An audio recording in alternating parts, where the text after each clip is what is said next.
السلام عليكم ورحمة الله تعالى وبركاته. مرحبا بالجميع وتحية إليكم من جديد. برنامج اليوم هو برنامج مهم موجه خاصة إلى الإخوة والأخوات الذين لديهم تساؤل عن الإجراء الإداري، أي في حالة مثلا انتقل المعني بالمقابلة إلى إجراء إداري، هل ممكن له يتحصل على الفيزا ما بعد هذا الإجراء بنعم أم لا؟ إذن هذه النقاط سوف نتطرق لها في البرنامج، ولا بأس إن استفدتم من البرنامج أن تقوموا بمشاركته مع الأصدقاء والأحبة، هذا كله لكي تعم الفائدة. ولا تنسوا أن تشتركوا في القناة. إذن بالنسبة للتساؤل المطروح عن الإجراء الإداري الذي يتحول له البعض من الأشخاص يوم الموعد والمقابلة بالسفارة الأمريكية، وكذلك التساؤل المهم: هل المعني بالتحول بإجراء إداري ممكن له أن يتحصل على الفيزا بعده؟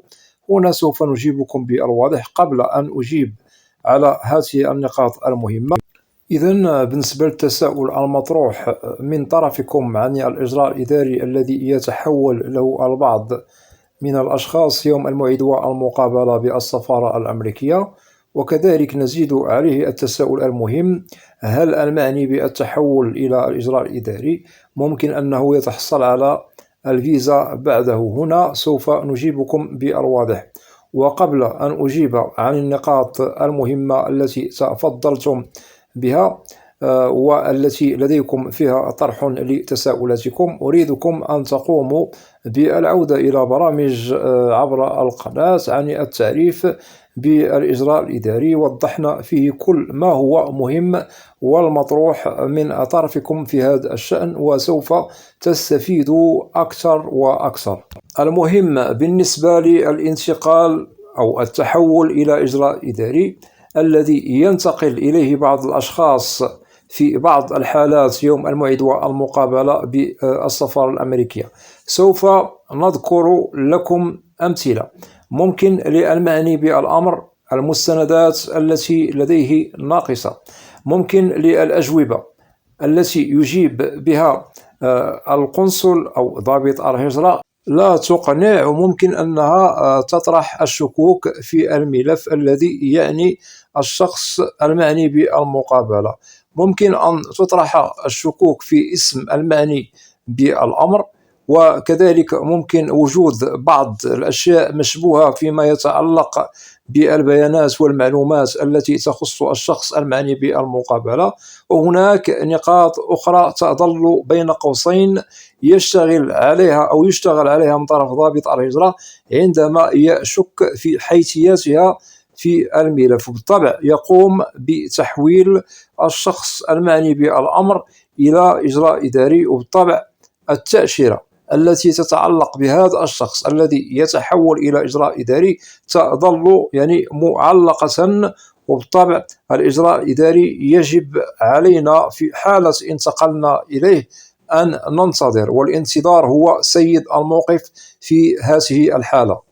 ويجب على المعني بالأمر أي الذي يتحول إلى إجراء إداري الانتظار ريثم الانتهاء من هذا الإجراء الإداري. وسبق أنه ذكرنا بأن الذين يتحولون إلى إجراء إداري يوم الموعد والمقابلة تختلف أسباب انتقالهم إلى إجراء إداري. وكذلك هناك تساؤل مهم سوف يطرح عن المدة التي ممكن أن يظل الشخص المعني بالإجراء الإداري ينتظرها بعد المقابلة بتاريخها. هنا سوف نجيب: تختلف مدة الانتظار ما بعد الإجراء الإداري على حسب ظروف الملف الذي انتقل إلى إجراء إداري. للتوضيح: هناك من انتقل بسبب وثيقة أو مستندات ناقصة، هذا سوف يقوم بإرسال هذه الوثيقة المطلوبة منه إلى السفارة الأمريكية،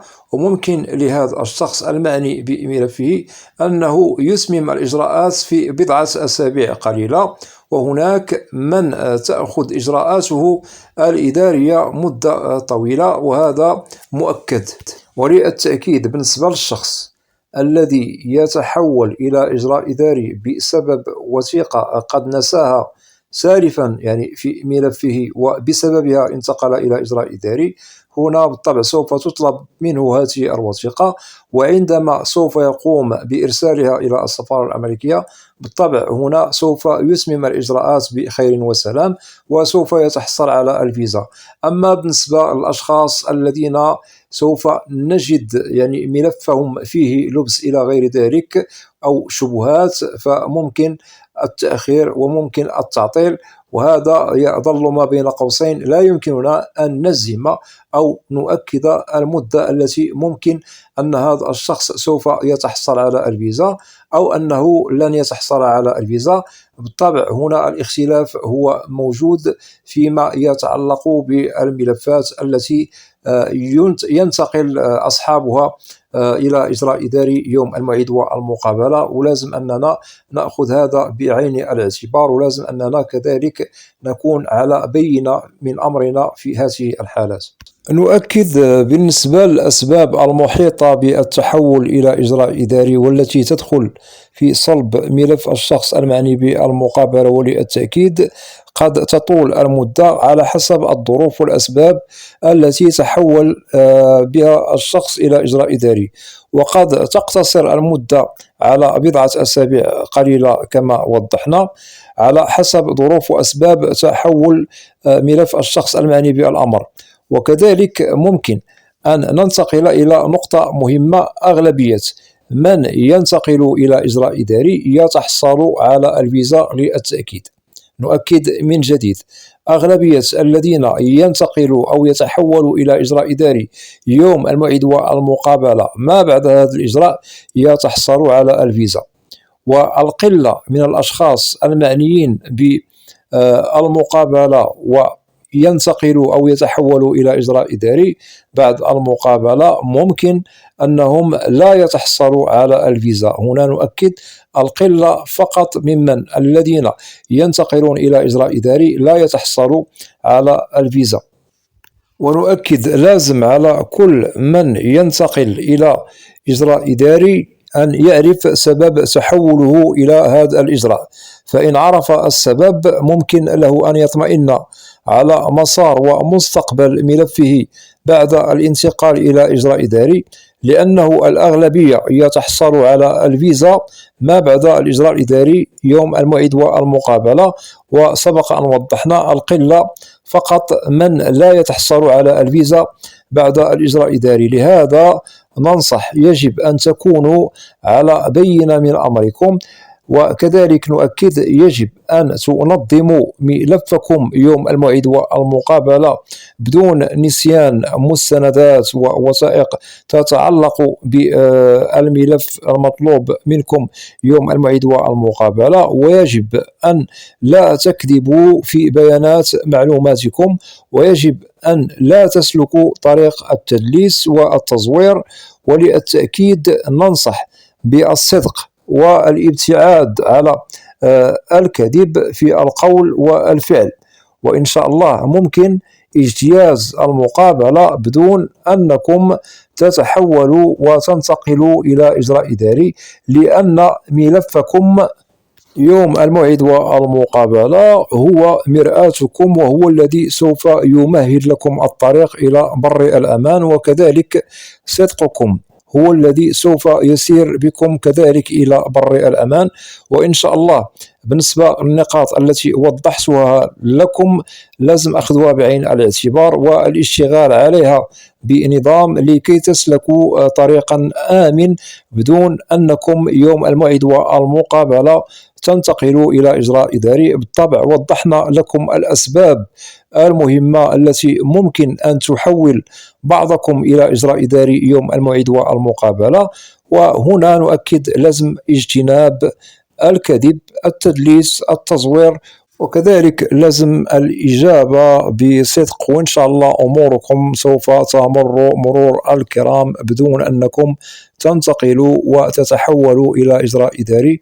وإن شاء الله في حالة أنه بالنسبة للإخوة الذين يهمهم الأمر والذين انتقلوا إلى إجراء ذلك، وكذلك الإخوة الذين هم مقبلون على المقابلات إن شاء الله بالسفارة الأمريكية. في حالة أنكم لديكم أسئلة تتعلق بهذا الشأن فلا بأس أن تقوموا بوضع تعاليق عبر القناة، وسوف تجدوا الإجابة عبر البرنامج المعروف بالقناة، برنامج أسئلة وأجوبة، لأنني لا أستثني منكم أحدا. وبالنسبة للقناة محتواها كامل وشامل عن الهجرة والمهاجر إلى الولايات المتحدة الأمريكية بشكل عام وكتعريف. وأتمنى من الإخوة والأخوات الذين لا زالوا لم يشتركوا في القناة أدعوكم للاشتراك في القناة وتفعيل زر الجرس ليصل إليكم كل جديد. ولا تنسوا أن تدعمونا دائما باللايك لكي نصل إلى أكبر نسبة من المشاهدة. وكذلك نؤكد بالنسبة للإخوة الذين يقومون بوضع تعاليق محترمة بالقناة، مرحب بكم جميعا بأسمائكم، وإلى لقاء قريب بإذن الله، والسلام عليكم ورحمة الله تعالى وبركاته.